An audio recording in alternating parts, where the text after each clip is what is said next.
"Come on in, sugar. Don't mind the flour on my apron.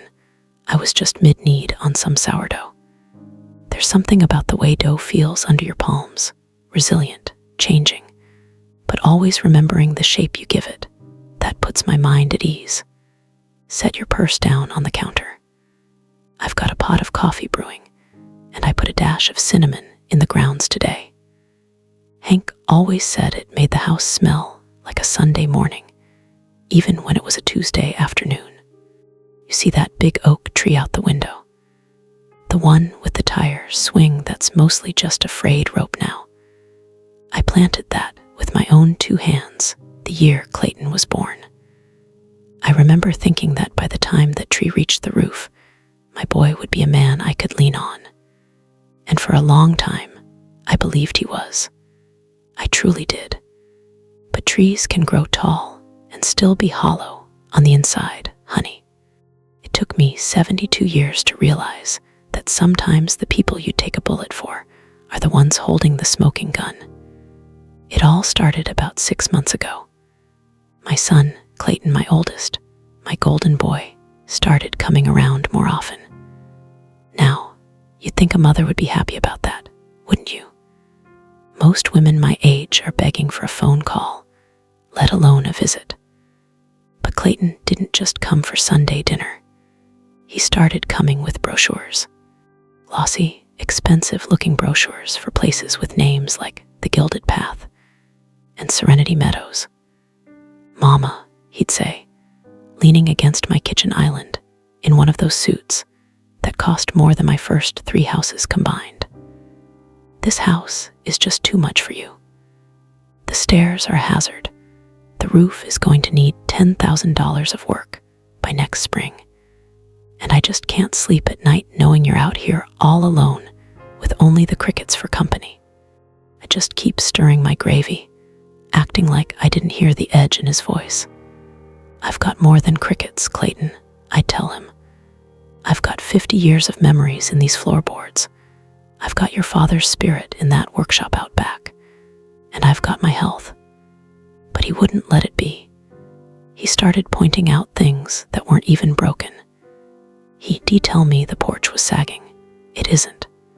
He'd tell me I was getting forgetful because I couldn't remember where I put my reading glasses, honey. I haven't known where my glasses were since 1994. But he used it. He'd sigh that long, suffering sigh and say, "See, Mama, this is what I'm talking about. A transition would be best while you still have your faculties."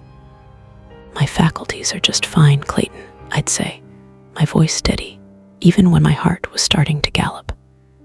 Then came the help. Clayton decided that since I was so overwhelmed, he needed to help me manage my affairs. He's a big-time developer in the city, always talking about assets and liquidating. He started asking about my will. He started asking where the deed to the farm was. And then he started talking about his sister, Macy. Now, Macy, she's my youngest. She's the one who stayed here in town. She's a nurse at the clinic, works 12-hour shifts, and still finds time to come over every Saturday morning to help me weed the garden. She's got a heart like a cathedral, but Clayton always treated her like a footnote in his grand story. "Macy doesn't understand the complexities of the estate, Mama," Clayton told me one rainy Thursday. We were sitting in the parlor, the rain drumming against the glass like 1,000 little fingers. "She's a sweetheart, but she doesn't have a head for business. If something happens to you, and this house is split 50-50, she'll just sink under the taxes. I'm trying to protect her. If you sign the house over to me now, into a trust I control, I can ensure she's taken care of without her having to worry about the burden of ownership." I looked at him then, really looked at him. I saw the way he wouldn't meet my eyes. I saw the way he was checking his gold watch every 2 minutes. He wasn't talking about protecting Macy.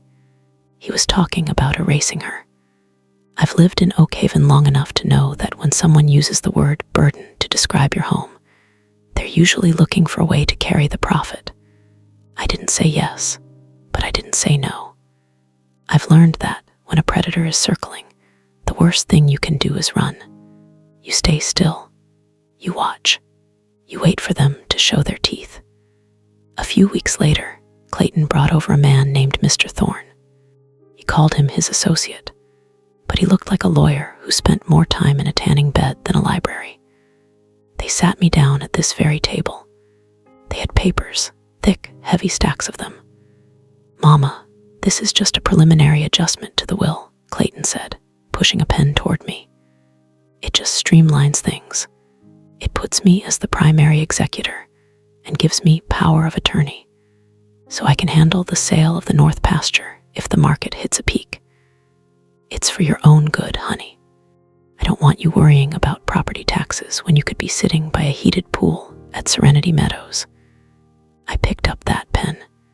It felt heavy, like it was made of lead. I looked at the line where I was supposed to sign away my life, my husband's legacy, and my daughter's future. "I need to read these over, Clayton," I said softly. The smile on his face slipped for just a second. "Mama, I've already had my legal team vet them. It's dense stuff. You'll just give yourself a headache trying to parse the heretofore and the notwithstanding. Just trust me. Don't I always take care of you?" "You take care of a lot of things, Clayton," I said, putting the pen down. "But I like to read my own bedtime stories, and I like to read my own legal papers. Leave them here. I'll look them over with my tea tonight." He wasn't happy. He paced my kitchen floor like a caged tiger, but he eventually left. At night, after the sun went down and the house got that deep, midnight quiet where you can hear the wood settling, I didn't make tea. I made a pot of strong, black coffee. I sat down with those papers, and I didn't just read them, I studied them. I'm a retired school teacher, honey. I've spent 40 years grading essays written by children trying to hide the fact they didn't do the reading. I know how to spot a lie in a sea of words. And there it was. Hidden in Section 4, Paragraph C, was a clause that would strip Macy of every cent of her inheritance if she contested the discretionary sales made by the executor.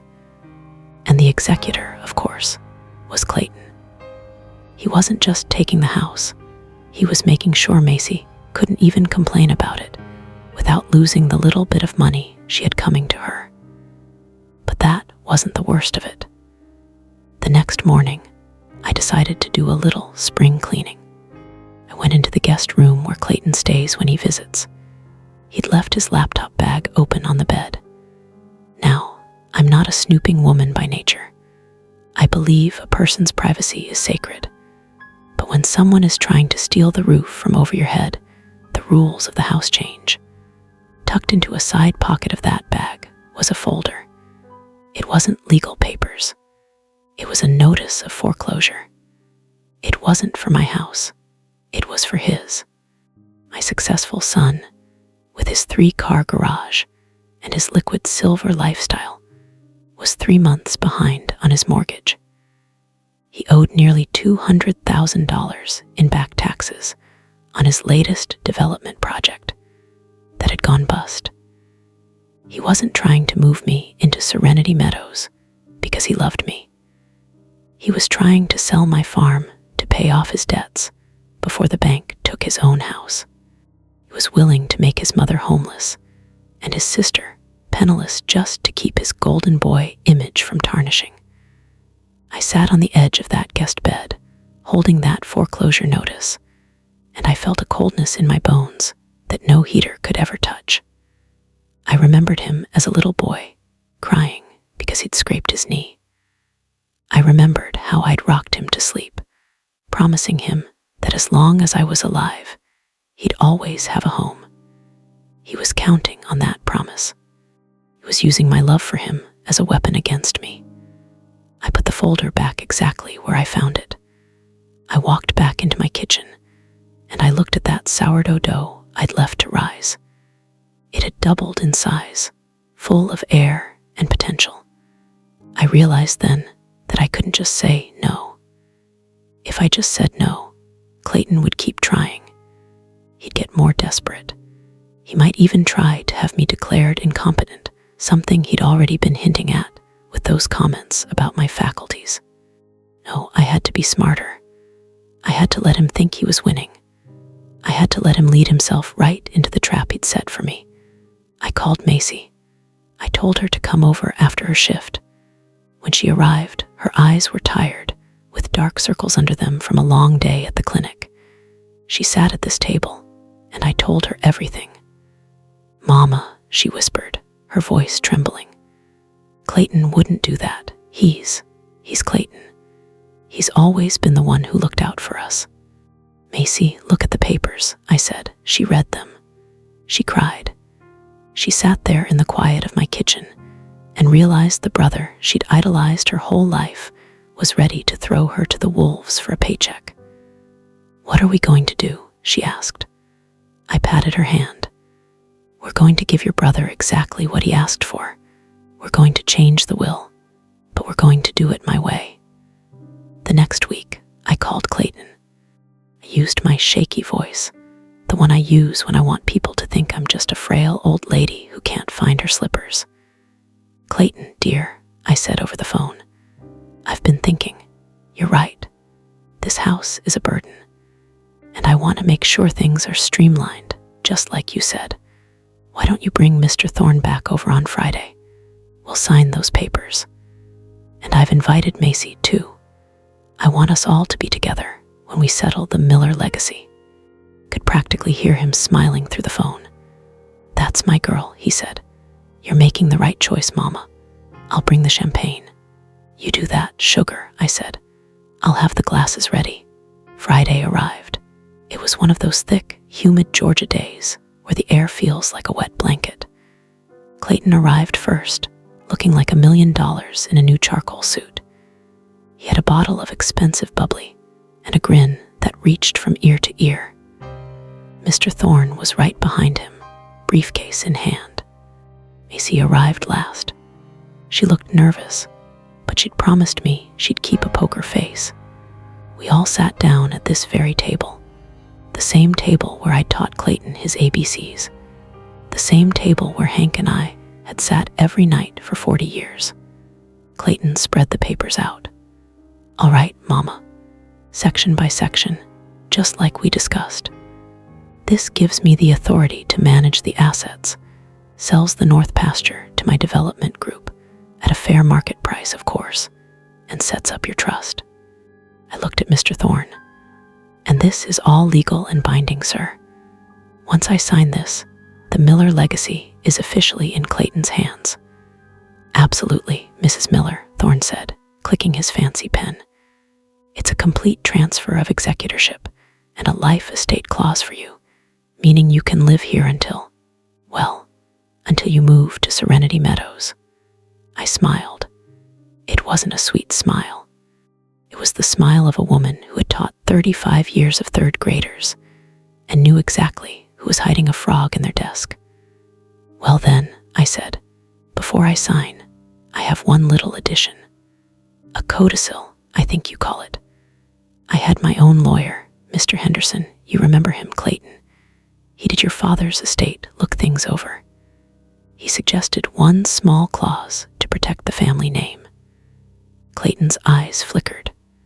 "Mama, we don't need." "Oh, it's just a formality, Clayton," I said, pulling a single sheet of paper from my apron pocket. "It just states that in the event of any undisclosed financial liabilities or pending foreclosures on the part of the executor, the entire estate immediately reverts to a charitable trust managed by Macy. It's just to make sure the Miller money stays with the Miller family and doesn't end up in a bank's pocket. Heaven forbid." Silence in the room was so loud it was ringing. Clayton turned the color of a spoiled oyster. Mr. Thorne looked at the paper, then he looked at Clayton. "Is there a problem, Clayton?" I asked, my voice as sweet as peach cobbler. "You don't have any undisclosed liabilities, do you? No foreclosures? No back taxes? Because if you're as successful as you say you are, this clause is just dead wood on the paper. It'll never matter." Clayton opened his mouth, but no sound came out. He looked at the champagne bottle sitting on the counter. It wasn't bubbling anymore. Mama, I don't think that's necessary, he stammered. I think it is, I said. I stood up, my back as straight as an iron poker. Because I saw the folder in your bag, Clayton. I saw the notice from the bank. And I saw the clause you tried to use to cheat your sister. I took the pen from his hand. Now, I said, we're going to sign some papers today. But they aren't these. I reached into the blue folder, the one I always keep in the desk, and I pulled out a new set of documents. Documents that Mr. Henderson had prepared for me 2 days ago. This, I said, laying it on the table, is a deed of gift. I'm gifting the north pasture to Macy, right now, today. And I'm appointing her as the sole executor of my will. And as for you, Clayton, I looked at my son, the boy I'd raised, the man who had tried to sell his mother's peace for a tax break. You're going to get exactly what you earned, I told him. And honey, that was just the beginning of the afternoon. You see, when you try to play a game with a woman who has survived 70 years of southern winters and 3 generations of family secrets, you better make sure you know the rules. Because I wasn't just changing my will. I was fixin' to change his whole life. The room felt like it was closing in on Clayton. Looked at the deed of gift I'd placed on the table, and for the first time in his life, he looked small. Not successful developer small, but little boy who got caught with his hand in the cookie jar small. Mr. Thorne, the lawyer, cleared his throat and started to stand up. Well, if there's been a change of heart regarding the initial filing, I should probably sit down, Mr. Thorne, I said. My voice wasn't loud, but it had that schoolteacher snap that makes grown men remember their manners. Done. You see, Clayton, you weren't the only one doing outreach this week. I looked at Macy, who was sitting there with her hands folded, looking stronger than I'd seen her in years. Clayton, I continued, I called your wife, Sarah. We had a long talk, a very long talk. She didn't know about the foreclosure, did she? She thought those business trips to the city were about closing new deals, not meeting with bankruptcy lawyers. Clayton's face went from pale to ghostly white. Mama, you didn't. You had no right to bring Sarah into this. I had every right, I said, because she's part of this family too.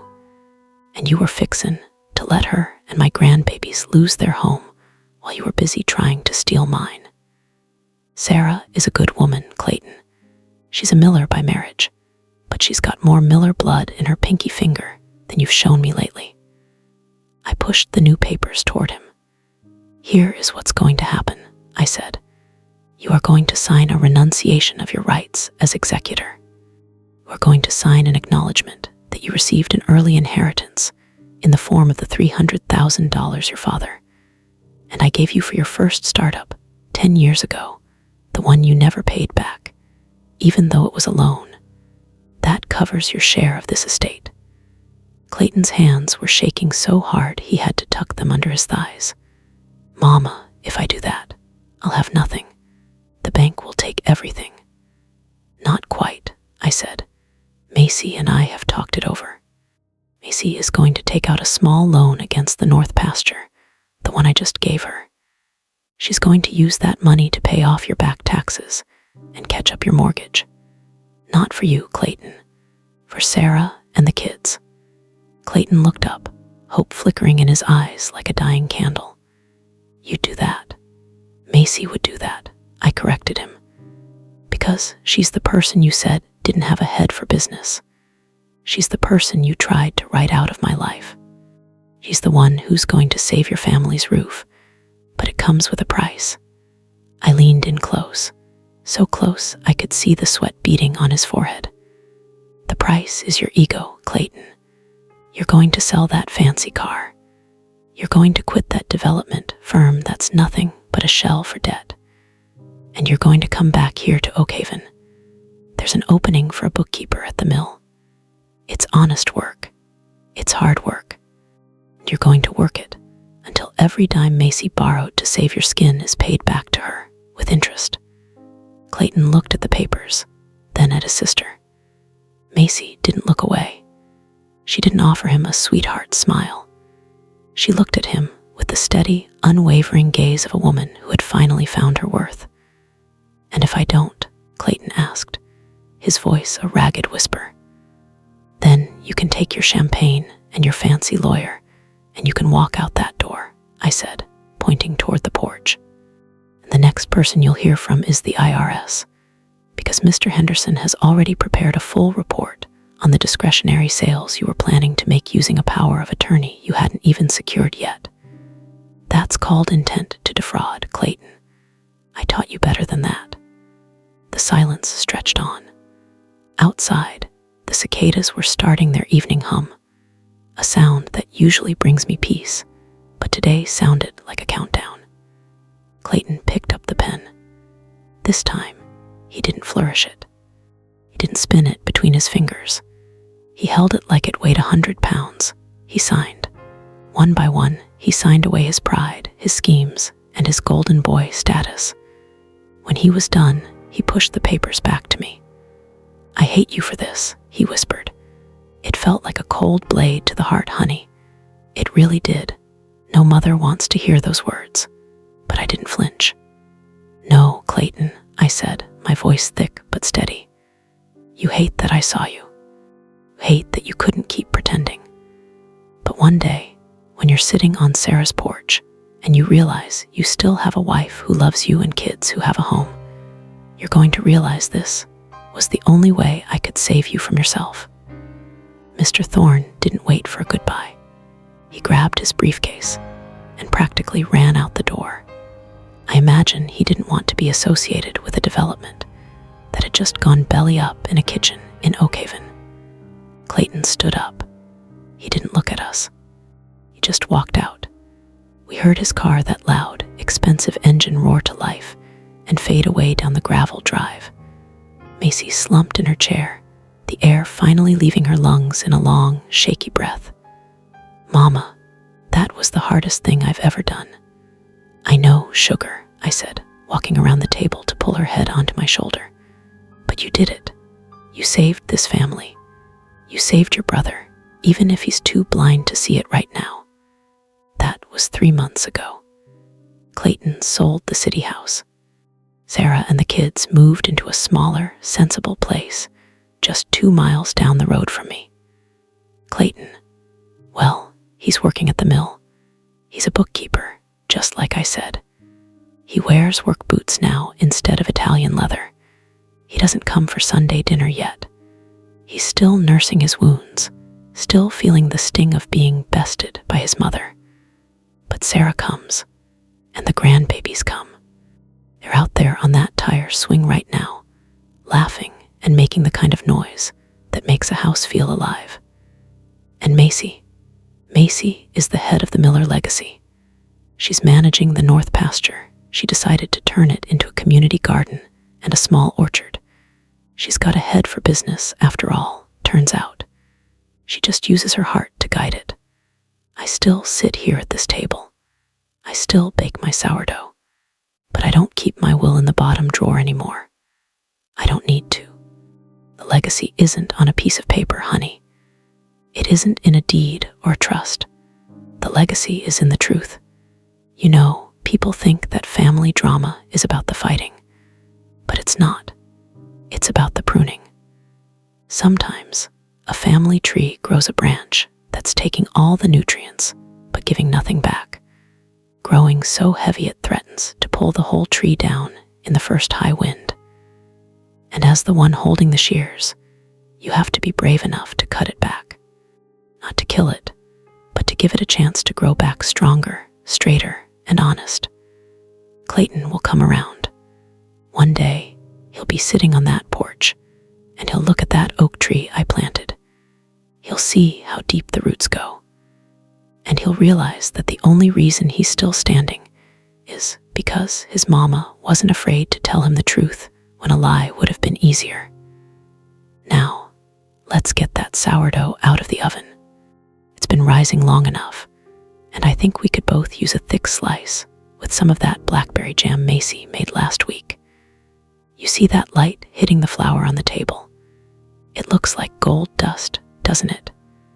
It reminds me that the most valuable things in this life don't come in a briefcase, and they aren't signed with a fancy pen. My home is still mine. My daughter is finally seen for the rock she is. And my son, well, my son is finally learning what it means to be a man of his word. It wasn't the gilded path he expected, but it's a path that leads home. A house is just wood and stone until you fill it with the truth. And sometimes the truth is a bitter pill, like that black coffee I had to drink that night. But it clears the head and it warms the spirit. I've spent my life teaching children that honesty is the best policy, but I had to learn that it's also the best protection. I don't worry about the stairs anymore, or the roof, or the burden of the memories. I embrace them, because every creak in these floorboards is a story, and every story is a part of who we are. We Millers, we don't break. We just bend until the wind passes, and then we stand back up, taller than before. I'm glad you stopped by. It's good to talk these things out. It reminds me that no matter how much the world changes, a mother's love is the one thing that can't be liquidated. It's the one asset that only grows the more you give it away. Would you like me to walk you out to the garden? Macy just planted some heirloom tomatoes, and I think she's got a few that are just about ready for a sandwich. There's nothing like a tomato still warm from the sun to remind you that life is good, as long as you're willing to get your hands a little dirty.